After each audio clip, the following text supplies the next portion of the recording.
You know that feeling at 2 a.m. when you can't sleep? That thought that keeps circling back, the business you didn't start, the conversation you didn't have, the chance you let slip away. Most people think waiting for the right moment is wisdom, but here's what actually happens.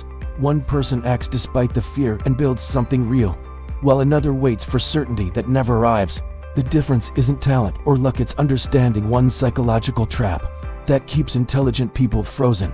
In the next few minutes, I'm going to show you exactly what's holding you back and how to break free before another year disappears. This isn't another motivational speech. What I'm about to explain is a documented cognitive pattern that derails even the smartest, most driven people you know. Your brain has a survival mechanism hardwired over millions of years. Avoid discomfort now. Worry about consequences later. It prioritizes immediate safety over future fulfillment, which creates a dangerous illusion that postponing feels like protecting yourself. Most people think waiting means being thoughtful and strategic, but neuroscience shows waiting is often just fear, disguised as planning.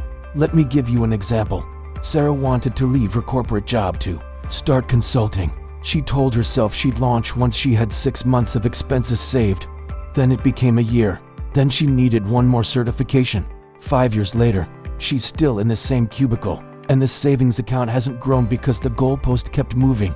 This happens to CEOs, doctors, and people who've achieved incredible things in other areas. It's not a character flaw. It's a universal human pattern. The question is, are you going to recognize it in yourself before more time passes? Here's what most people miss. Inaction doesn't just cost you opportunities. It costs you something far more valuable: your identity and self-trust. Every day you don't act, you're not just delaying results. You're creating what psychologists call compound regret. Just like compound interest builds wealth over time, compound regret builds doubt. Each postponed decision makes the next one harder because you're training yourself to be someone who doesn't follow through. People think the risk isn't acting too soon, but the real risk is becoming the person who always waits. Look at these patterns. You're waiting to launch the business until your finances are perfect, but every month the market moves and your confidence shrinks. You're waiting to have the hard conversation until the relationship magically improves, but the resentment deepens and the words get harder to find. You're waiting to pursue your dream until your skills are fully developed, but the gap between where you are and where you want to be keeps widening. This creates decision debt, the mental weight of choices you haven't made. It sits in the background of every day, draining your energy and fragmenting your focus. You feel it when you see someone else doing what you plan to do. That's not envy. That's your future self mourning what you're letting slip away. I want you to do something right now. Picture yourself at 80 years old, sitting in a quiet room, looking back at this exact moment.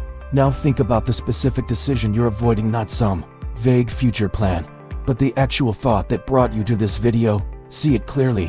When you're lying in bed tonight and that thought resurfaces, will you have done something about it?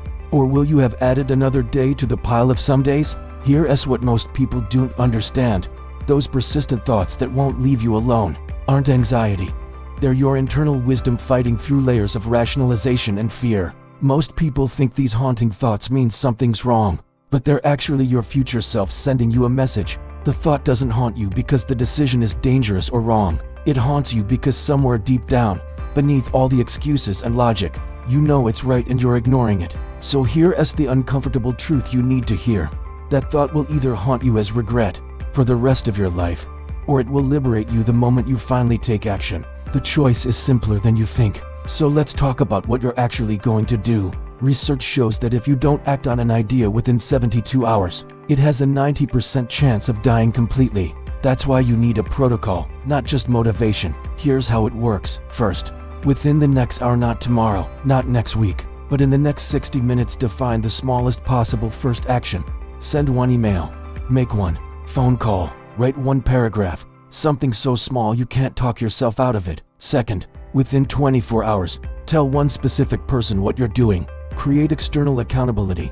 Make it real by saying it out loud to someone who matters. Third, within 72 hours, complete that first micro action, no matter how imperfect it is. People think they need a complete plan before starting, but action creates clarity, not the other way around. This isn't about being reckless, it's about escaping the perfectionism trap that keeps you frozen. The goal isn't to have everything figured out, it is to prove to yourself that you raise someone who acts despite uncertainty. Imperfect action today will always beat perfect planning. that never launches. Always, you already know what thought brought you here.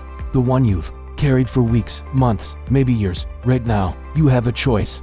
You're either going to close this video and let another day pass, or you're going to do one thing differently in the next 60 minutes. Drop one word in the comments describing your first action.